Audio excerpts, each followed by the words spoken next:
Old புக்கில் இயல் ஒன்றில் இருக்க ஃபர்ஸ்ட் லெசன் பார்க்க போகிறோம். கண்ணில் கலந்தான் கருத்தில் கலந்தான் என் எண்ணில் கலந்தே இருக்கின்றான். இந்த மாதிரி இந்த ரெண்டு லைன் மட்டும் படம் படிச்சு வச்சுக்கோங்க. இந்த கலந்தான் கலந்தான் கலந்தான் இந்த மாதிரி வந்தாலே யோசிக்காமல் திருவருப்பா போட்டுருங்க. இதில் எப்படி வந்து கேள்வி கேட்க வந்து வாய்ப்பு இருக்குன்னா, இந்த பாடலை பாடியவரை சொல்லி யாரும் கேட்கலாம், இல்லைன்னா இந்த பாடல் எந்த நூலில் இடம்பெற்றுள்ளது சொல்லி கேட்கலாம். ஓகேவா? நெக்ஸ்ட் ஆசிரியர் குறிப்பு பார்க்கலாம். இவருக்கு வந்து ஒரு சிறப்பு பேர் இருக்கு. அதனால திருவூர் பிரகாச வள்ளலார். இது வந்து இந்த திருவூர் பிரகாச வள்ளலார் என்ற ராமலிங்கராரை அழைத்தவர் யாருன்னு சொல்லி கேட்டாங்கன்னா, தொழுவூர் வேலாயுத முதலியார். ஓகேவா? யாருன்னு சொல்லி கேட்டாங்கன்னா, தொழுவூர் வேலாயுத முதலியார். இவரோட ஊர் என்னன்னு பார்த்துட்டோம்னா, கடலூர் மாவட்டத்தில் மருதூர்ல பிறந்திருக்காரு. இவரோட பெற்றோர் யார் பார்த்தா ராமையா மற்றும் சின்னம்மையார். நெக்ஸ்ட் இந்த லைன் ரொம்பவே இம்பார்ட்டன்ட். இவரோட உரைநடை நூல்கள் எதுன்னு சொல்லி ஆல்ரெடி டிஎன்பிசி கொஸ்டின்ல கேட்டிருக்காங்க. ஜீவகாருண்ய ஒழுக்கம், மறுமுறை கண்ட வாசகம். இது வரைக்கும் ராமலிங்க அடிகளார் வந்து பாடிய பாடலை வந்து திருவருட்பா அப்படின்னு தலைப்பில் வந்து தொகுத்திருக்காங்க. மொத்தம் எத்தனை பாடல் தொகுத்திருக்காங்கன்னா 5818 பாடலும் மொத்தம் 6 தொகுதியெல்லாம் தொகுத்திருக்காங்க. ஓகேவா?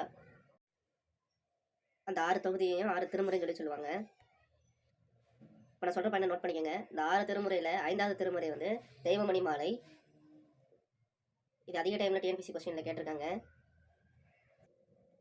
நெக்ஸ்ட் நான் சொல்கிறத இந்த சைட்லேயோ இல்லை ஒரு பேப்பர்லையோ எழுதிக்கோங்க. ராமலிங்க அடிகளார் சென்னை கந்தகோட்டத்து முருகப்பெருமான் மீது பாடிய பாடலின் தொகுப்பு எதுன்னு கேட்டாங்கன்னா தெய்வமணி மாலை. 6 திருமுறையில் 5ஆம் திருமுறை தான் தெய்வமணி மாலை. அது யாருக்காக பாடப்படுச்சுன்னா, சென்னை கந்தகோட்டத்து முருகன் பெருமானுக்காக தான் அது பாடப்படுச்சு. இது வந்து அதிகமாக டிஎன்பிசி கொஸ்டின் அதிகமாக தடவை கேட்டிருக்காங்க. நெக்ஸ்ட் இவர் வந்து எழுதிய நூட்கள் மட்டும் இல்லாமல் இவர் பதிப்பித்த நூட்களும் சிலது இருக்குது. நான் சொல்கிறேன், எழுதிக்கோங்க. சின்மய தீபிகை, ஒளிவில் ஒடுக்கம், தொண்டமண்டல சதகம், இதெல்லாம் வந்து இவர் பதிப்பித்த நூல்கள். நெக்ஸ்ட் இவரோட பணிகள் அப்புறம் சிறப்புகள் எல்லாம் பார்க்கலாம். சமரச சன்மார்க்க நெருங்கி வழங்கியவர் யாருன்னு சொல்லி கேட்பாங்க. மதங்களின் நல்லிணத்திற்காக சன்மார்க்க சங்கத்தை தொடங்கி வைத்தவர் யாருன்னு சொல்லி கேட்பாங்க. பசுத்துயர் போக்க மக்களுக்கு உணவளிக்க அறச்சாலை அமைத்தவர் யாருன்னு சொல்லி கேட்கலாம். அறிவு நெறிய விளங்க ஞான சபையை நிறுவியவர். இந்த வாடிய பெயரை இந்த லைனுக்கு வந்து நெக்ஸ்ட் வரேன். நெக்ஸ்ட் வந்து பார்த்தோம்னா வடலூரில் சத்திய தர்மசாலை அமைத்தார் 1867. ஏன் வந்து அமைச்சார்னா 1866 வந்து பார்த்தீங்கன்னா தமிழ்நாட்டில் தாது வருட பஞ்சம் அப்படின்னு பஞ்சம் வந்திருக்கு. அது வந்து குதிரையெல்லாம் வந்து கொண்டு சாப்பிட்ருப்பாங்க. அதனால தான் இவர் வந்து பார்த்தீங்கன்னா 1867 வடலூரில் சத்திய தர்மசாலை வந்து நிறுவியிருப்பார். இவரோட காலமெல்லாம் பார்த்துக்கோங்க. நெக்ஸ்ட் இவரோட கூற்றெல்லாம் தனியாக பார்க்கலாம். இப்போ நான் சொல்கிறேன், எழுதிக்கோங்க. அந்த வந்து ஒரு பாடலும்னு சொல்கிறேன், அது பாடலோட லைன்ஸ் சிலது இருக்குது இம்பார்ட்டண்ட்டாக, அதையும் சொல்கிறேன், அதையும் எழுதிக்கோங்க. இந்த லைனை பாருங்கள். வாடிய பயிரை கண்டபோதெல்லாம் வாடினேன் அப்படின்னு சொல்லி கேட்பாங்க. அது சொன்னது யார் சொல்லி கேட்டாங்கன்னா ராமலிங்க அடிகளார் தான் சொல்லியிருப்பாரு. நெக்ஸ்ட் ஒன்று ரொம்ப இம்பார்ட்டன்ட். சங்கடம் விளைவிக்கும் சாதியையும் மதத்தையும் தவிர்த்தேன். இது வந்து கேட்டிருக்காங்க ஆல்ரெடி டிஎன்பிசி கொஸ்டினில். இது வந்து பெரியாருன்னு சொல்லி கொடுத்துருப்பாங்க ஆப்ஷனில். நீங்கள் கரெக்டாக பார்த்து போடுங்க. சங்கடம் விளைவிக்கும் சாதியையும் மதத்தையும் தவிர்த்தேன். ஆண்மை நேய ஒருமைப்பாடு தலைக்கவும் உண்மை நேரி ஓங்கவும் உழைத்தவர் யாருன்னு சொல்லி கேட்கலாம். நெக்ஸ்ட் இவர் பாடல் வரியில் ஒன்று ரொம்ப இம்பார்ட்டன்ட். அருட்பெரும் ஜோதி அருட்பெரும் ஜோதி, இறைவனை ஜோதி வடிவில் வரங்கியது யாருன்னு சொல்லி கேட்கலாம். ராமலிங்க அடிகளார் பிறந்த நாளை வந்து தனிப்பெரும் கருணை நாளாக கொண்டாடுவாங்க வருஷம் தமிழ்நாட்டில்.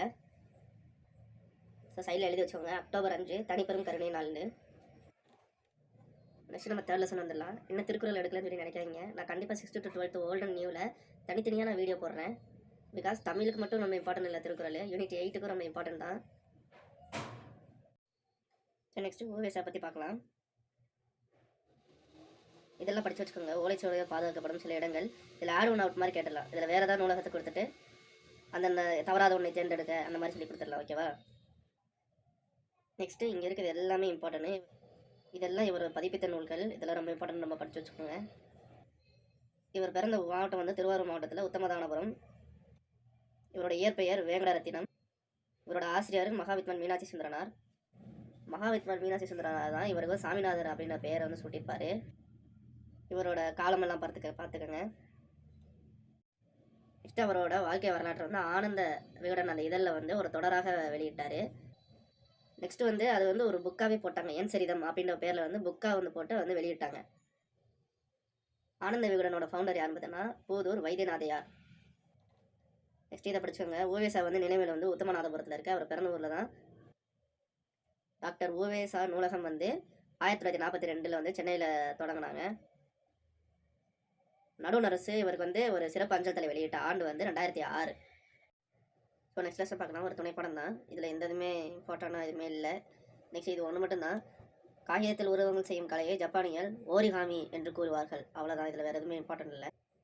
நெக்ஸ்ட் இங்கே ஒன்று இருக்குது, 10 லிட்டில் ஃபிங்கர்ஸ். அப்போ இந்த நூலின் ஆசிரியர் யாருன்னு கேட்டாங்கன்னா அரவிந்த் குப்தா. இருந்து தான் இந்த கதையை எடுத்திருப்பாங்க.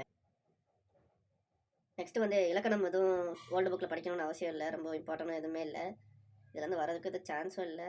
நெக்ஸ்ட்டு இதில் இங்கே ஒன்றே ஒரு பாயிண்ட் மட்டும் இருக்கும். செப்டம்பர் 15ஆம் தேதியை வந்து டேரி பாக்ஸ் புற்றுநோய் ஓட்டம் அப்படின்னு நாளாக வந்து கருதப்படுகிறது. வேறு அவ்வளோதான், வேறு எதுவும் இல்லை இதில் வேறு இம்பார்ட்டன்னா. ஸோ நெக்ஸ்ட் வீடியோவில் பார்க்கலாம், நெக்ஸ்ட் இயல் 2ல் பார்க்கலாம்.